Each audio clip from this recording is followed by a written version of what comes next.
Merry Christmas and happy holidays. Welcome into Teal the Show. I'm Jamal St. Cyr alongside Frank Frangie. We've all been waiting to figure out what was going on with Trevor Lawrence this week.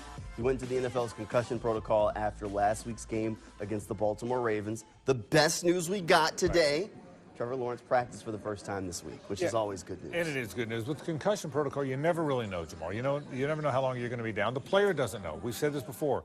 The player can't talk his way onto the field in this. My ankle's okay and my knee's okay. You got a clear protocol. But I have heard as Doug has talked about, he's progressing. He was able to practice. They won't know until probably over the weekend. He's got to pass a test. And those tests, as Doug said, are pass-fail, but they're hoping he passes it. They think he's progressed well enough. Let's hope they have Trevor Lawrence. I know Trevor wants to play, like always, Trevor wants to play in the game for sure. They can give him a concussion test once per day. Right. The team will leave for Tampa Bay tomorrow. If Trevor Lawrence does not pass that concussion protocol, he will not get on the team plane. Correct. And they will leave him here in Jacksonville and rule him out for the game. So we should have a definitive answer on Trevor's availability at some point on Saturday. So we'll all be keeping an eye on that. With Trevor Lawrence kind of in flux, concussions are definitely a serious injury, and nobody knows just how quickly he'll be able to bounce back from that. Right. That leaves C.J. Beathard in his position where he has to be prepared to leave the offense. C.J.'s been taking reps with the starters all week long, and while C.J. is the backup quarterback, this team has nothing but confidence in C.J.'s ability to lead them on the field. Quarterbacks have been through a lot of adversity this year. Trevor's been through a lot of adversity, and with that, there's been some missed time and missed practice. And CJ's been there every single day, every single rep, communicating, preparing the right way. So whatever happens, either guy is going to be prepared and be ready to go, and definitely a lot of trust in CJ. Huge confidence. We go against CJ every day as far as the one defense. So we see him make, some crazy throws that, a lot of people might not get to see. And he'll be able to display, that on Sunday. You see C.J. Beathard in practice a lot. How much confidence do you have in him if he does have to go this week? I said a couple weeks ago I got the utmost confidence in him. Playing in the NFL quite a while now. Understands where to throw the ball. Same type thing. Understands the reads and stuff. So he's ready if his name is called upon. Hey, you've gone against C.J. a lot in practice. How much confidence do you have in him if he has to go out there on the field? Yeah, full confidence in him. I mean, anytime, something happens to Trevor, we know CJ's there to kind of swing in if we need to. Nobody panics. And CJ's ready. I'll say it like that. Have you seen him make some throws in practice where you're like, how do you do that? Yeah, I mean, and that's why you keep a guy like that on your team. I mean, he's sturdy, same guy every day, and he's always ready to go in. Like it's never going to be a day where he didn't prepare the right way, and if he goes in, he might not. You can tell he's always ready. CJ hasn't started a game here in Jacksonville, but the team has seen him a lot in practice. And even the defensive guys have been saying, look, they've seen him a lot. They've seen him make throws that make them go, wow, out on the practice field. There's something special about these backup quarterbacks, Jamal. We saw it with Jake Browning, who lost one of the best quarterbacks in the league. The Bengals did, and Joe Burrow, and he was ready to play. You don't get a lot of reps. You're on a team knowing you're not going to play a lot. You're on a team knowing that one of your jobs is to support the starter with film study and help and things you see from the sideline, and then be ready to play even though you haven't practiced much. That's a hard thing, and the really good backup quarterbacks know how to do it. I think CJ's good at that. I think he knows why he's here. He's been a big help to Trevor Lawrence. He's a really smart guy, and when he's gone in and played, he's played pretty well. It doesn't always look pretty. He doesn't have the big arm. He's not as athletic, but he goes in there and gets the job done. So I'm hoping they have Trevor Lawrence in the game. But if not, C.J. Beathard, like the good backups in the league, I think he'll be ready to play. Whatever quarterback goes out there on the field for the Jaguars, they got to figure out a way to win a football game. It's been a tough 3 weeks for this team. 3 straight losses. Their team is now kind of trying to figure out how to rebound. Yeah. There have been mistakes that have popped up on the field and some frustrations that have started to surface because it's mistakes that they've seen all year long. I was talking to Jaguars tight end Evan Ingram in the locker room, and he said, even though the mistakes have been there for most of the season, it's one of those things where you got to keep taking shots to figure out how to fix it.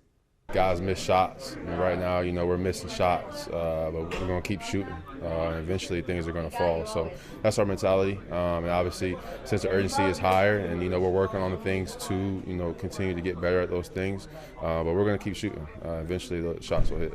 It's figuring out, how to win a game right now, and it's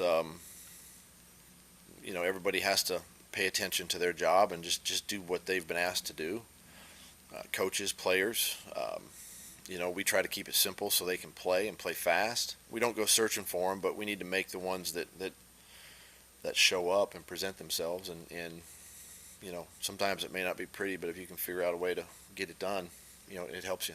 Look, that's really what it comes down to. You have another week, another opportunity to fix the mistakes, even if they haven't figured out how to do it just yet. Well, no question. And listen, Evan Ingram's really important in this game.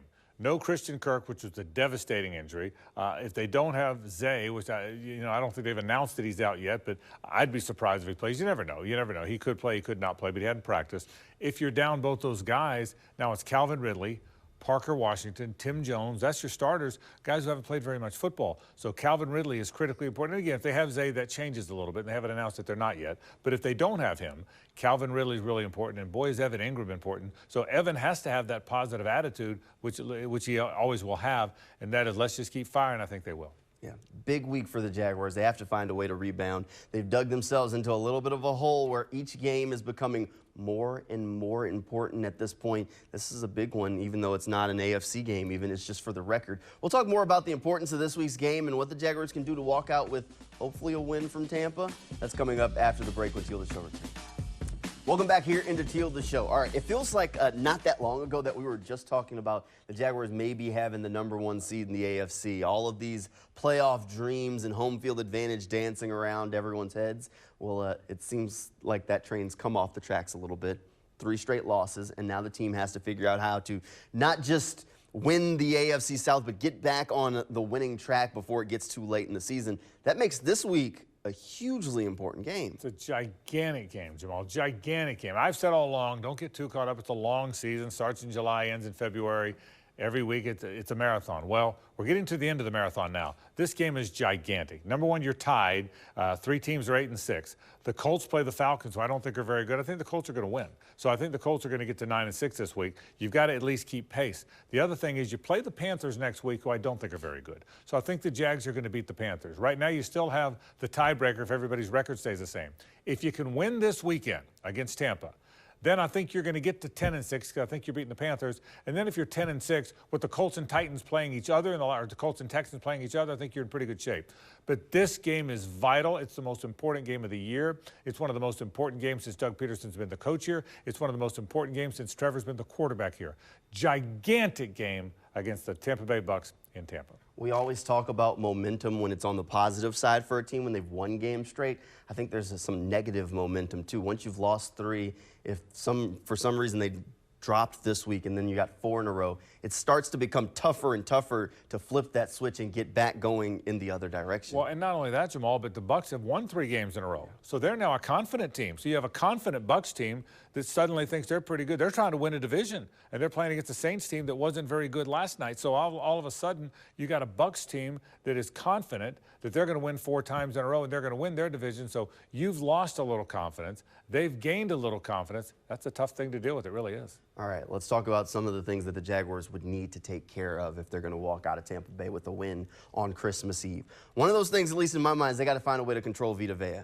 And the interior of that Jaguars offensive line has not done any of the quarterbacks very many favors this season. So, and he's a haul. He is a load to deal with. I think there's 3 really good players on their football team. Vita Vea is a hard guy to manage. Now, look, they don't have as good a defensive line as the Jags have been playing. They don't have the great edge rusher. Gosh, it seems like every week the Jags bump into one of those guys. They don't have it this week. But Vita Vea is a big 2-gap guy, and the Jags interior has not played well. So Luke Fortner, who's had a tough year, Brandon Sheriff, those guys have got to really be ready to play. Ezra Cleveland, the middle of that line. So I agree with you. The other 2 really good players are those 2 receivers, Mike Evans and Chris Godwin.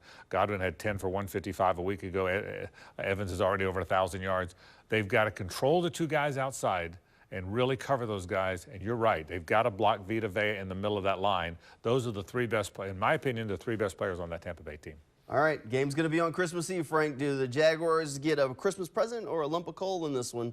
Time to pick the game. What do you think? I like the Jags to win the game. I like the Jags to win the game. I'm going to guess they're going to have Trevor Lawrence. Now, again, none of us know that. Trevor doesn't know it. Doug doesn't know it. The team doctors don't know it. You don't know. But I'm going to guess that they're going to have him. I don't think the Bucks are great. They beat the Falcons and the Panthers, who are not great. They went to Green Bay, who had been playing well, but Green Bay's still a young team with a young quarterback. And Baker Mayfield had his best game, 381 yards and the 4 touchdowns.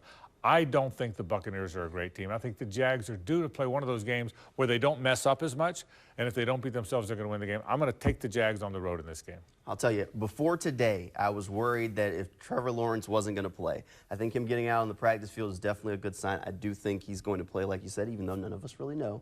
And I think that's going to help him get the win. But I do think there's something to negative momentum. If they lose this game, then we start talking about the season slipping away and this thing really going off the tracks. But I don't think we have to have that conversation. Hopefully we won't, because they'll walk out with a win on Sunday. It is definitely going to be a big game. It is one that the Jaguars have got to have. Frank, thanks for being here. Thank you at home for tuning in. Happy holidays, everybody. Good night, and go Jags.